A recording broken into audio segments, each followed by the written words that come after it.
صفحے کے آخر سے لائن نمبر 3 سورۃ النساء کی آیت نمبر 48 سے۔ اعوذ باللہ من الشیطان الرجیم، بسم اللہ الرحمن الرحیم۔ أَلَمْ تَرَ إِلَى الَّذِينَ يُزَكُّونَ أَنفُسَهُم بَلِ اللَّهُ يُزَكِّي مَن يَشَاءُ وَلَا يُظْلَمُونَ فَتِيلًا۔ انظر كيف يفترون على الله الكذب وكفى به إثما مبينا۔ ألم تر إلى الذين أوتوا نصيبا من الكتاب يؤمنون بالجبت والطاغوت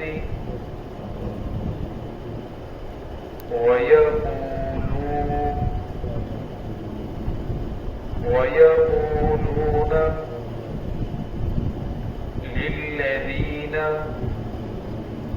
كفروا هؤلاء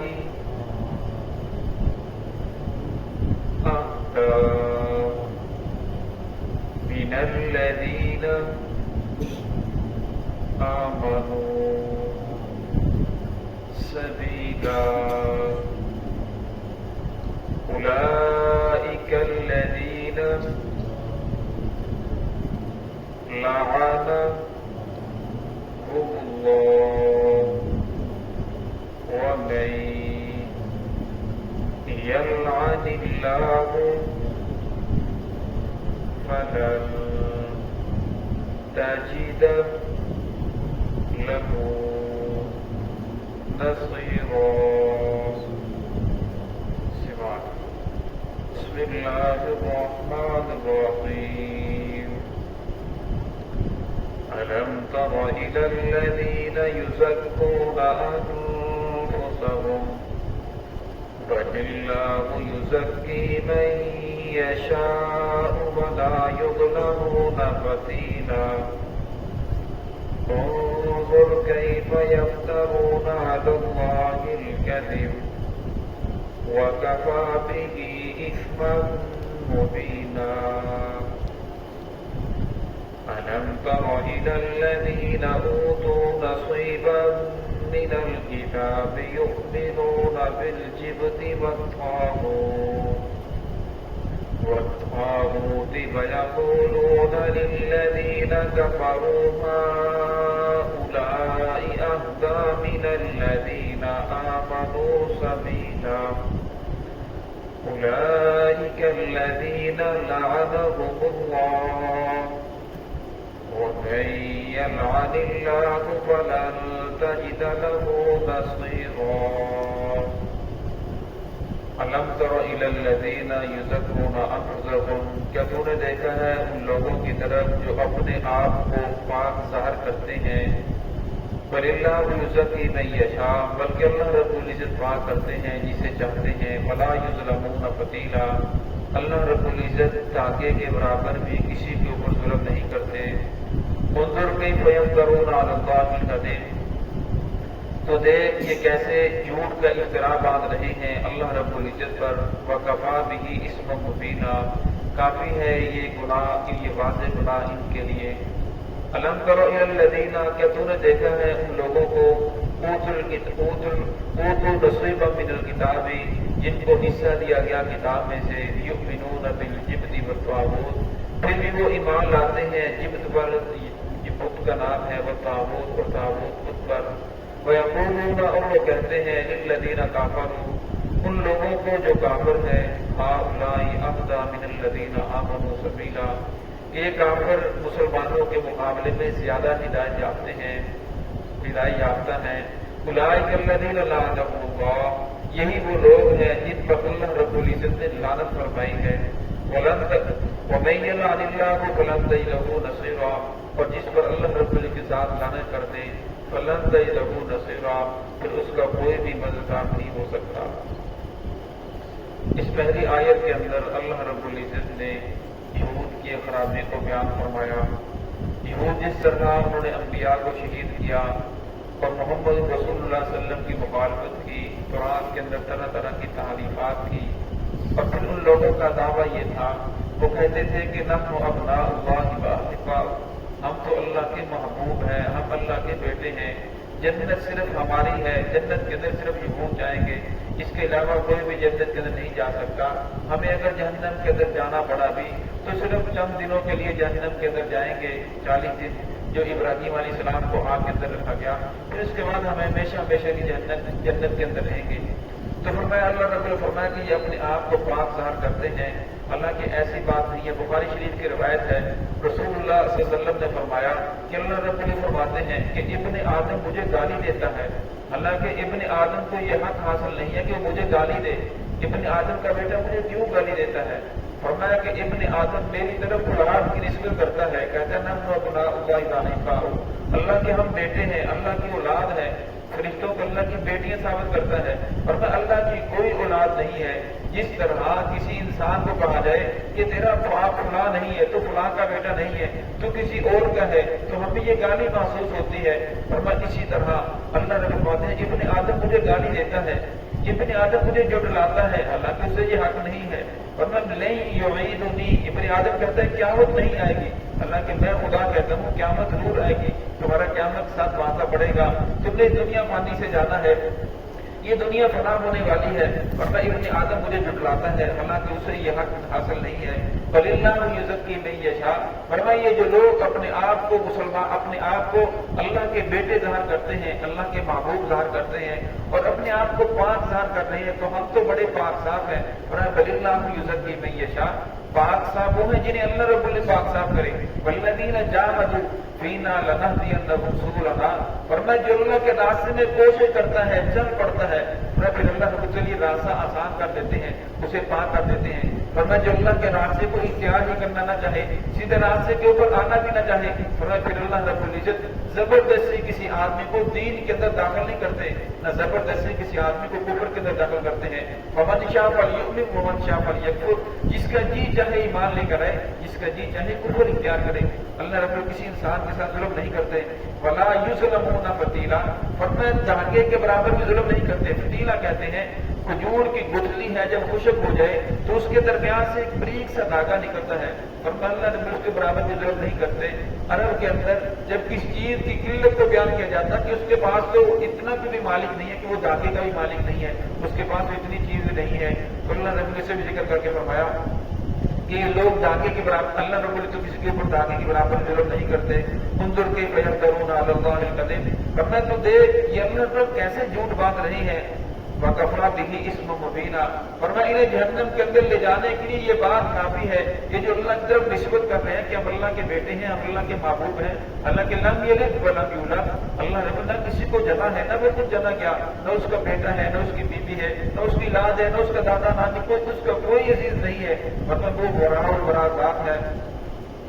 الم تر الی الذین اوتوا نصیبا، فرمایا کہ تو نے دیکھا ہے ان لوگوں کو جن کو کتاب میں سے ایک حصہ دیا گیا تھا، یعنی پوری قرآن کے اوپر وہ لوگ ایمان نہیں لائے، پوری کتاب کے اوپر عمل کرنے والے نہیں تھے، بلکہ کچھ حصوں کے اوپر عمل کرنے والے تھے جو اپنی خواہشات کے مطابق تھا، اپنی نفسیات کے مطابق اس پر عمل کرتے، اور جو خواہشات کے مطابق نہ ہوتا اسے ٹھکرا دیتے۔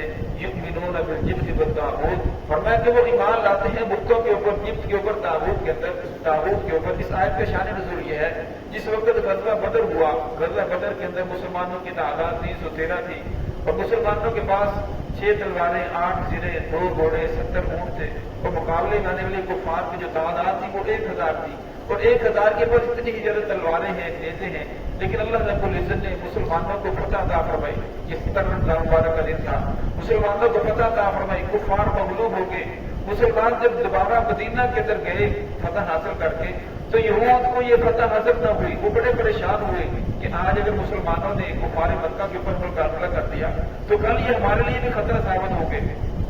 تو کعب بن اشرف یہودی، یہ ان کا علماء میں سے ان کا مولوی بھی تھا، اور اسی طرح بڑا تاجر تھا، بڑا مالدار آدمی تھا، جس نے 70 آدمیوں کا قافلہ ساتھ لیا اور ساتھ لے کر مکہ کی طرف روانہ ہو گیا، اور لوگوں کے سامنے یہ ظاہر کیا کہ اس لیے جا رہے ہیں کہ وہاں جا کر تجارت کریں، اونٹوں کے اوپر سامان ملا تھا۔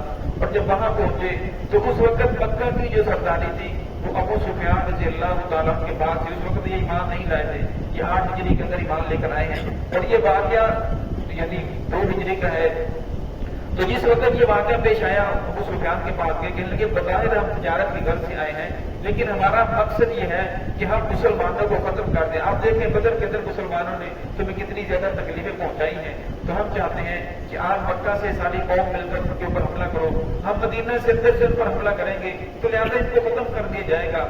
تو ابو سفیان کہنے لگے کہ ہمیں آپ کی بات پر یقین نہیں ہے، آپ ہمیں پھنسانا چاہتے ہو، جب ہم پھنس جائیں گے آپ ساتھ نہیں دو گے، لہذا ہم آپ کی بات کے اوپر یقین نہیں رکھتے۔ اس نے بار بار جب اطمینان دلایا تو ابو سفیان رضی اللہ عنہ کہنے لگے آپ کی بات کے اوپر اس وقت ایمان لے کر آئیں گے جب آپ جو ہمارے بت ہیں، جبت اور طاغوت، خانہ کعبہ کے اندر 360 بت رکھے ہوئے تھے، ان میں سے ایک کا نام جبت تھا، ایک کا نام طاغوت تھا، فرمایا ان کے سامنے تم سب لوگ 70 کے 70 لوگ سجدہ کرو، سجدہ کرنے کے بعد ان کے اوپر ہاتھ رکھ کے یہ ہمارے ساتھ وعدہ کرو کہ بالکل ہم آپ کی مدد کریں گے، مسلمانوں کے اوپر حملہ کریں گے۔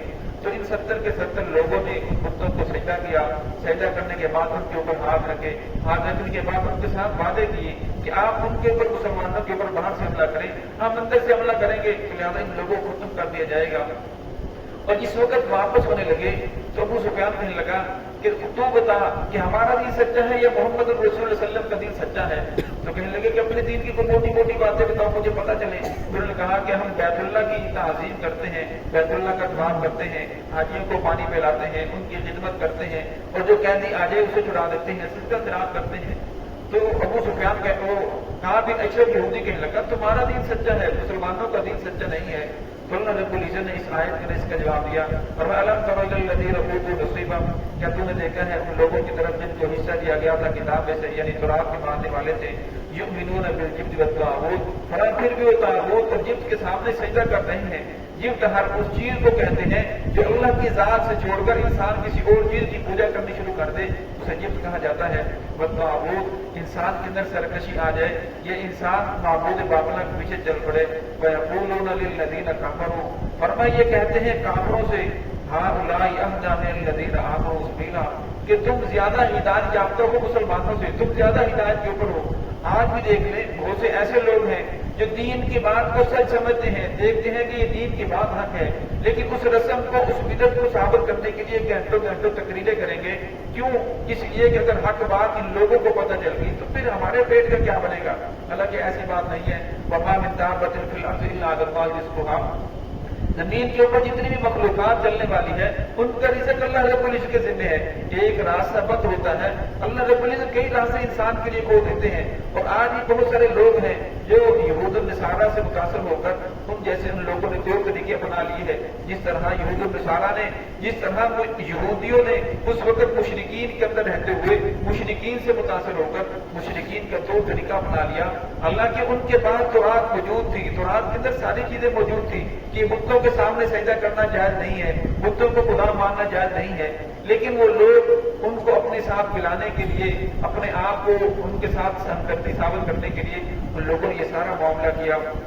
تو اللہ رب العزت اولئک الذین لعنهم اللہ، یہی وہ لوگ ہیں جن پر اللہ رب لعنت فرمائی۔ کیوں؟ اس لیے کہ وہ جانتے تھے محمد رسول اللہ صلی اللہ علیہ وسلم کا دین سچا ہے، قرآن کتاب سچی ہے، لیکن پھر بھی ان لوگوں نے، قرآن پاک سچا ہے، پھر بھی ان لوگوں نے ان کی بات کو مانا اور ان کی ساتھ دیا اور ان کے ساتھ اپنے آپ کو محبت کا دعویٰ کیا۔ فرمایا وَمَن يَلْعَنِ اللَّهُ فَلَن تَجِدَ لَهُ نَصِيرًا، جس پر اللہ نبی کے ساتھ لعنت کر دے فَلَن تَجِدَ لَهُ نَصِيرًا، اور پھر دنیا کے اندر اس کا کوئی بھی مددگار نہیں ہے، نہ دنیا میں سے کوئی بچا سکتا ہے، نہ آخرت کی طرف سے کوئی بچا سکتا ہے۔ دعا ہے کہ اللہ رب العزت ہم سب کو صراط مستقیم پہ چلنے کی توفیق عطا فرمائے۔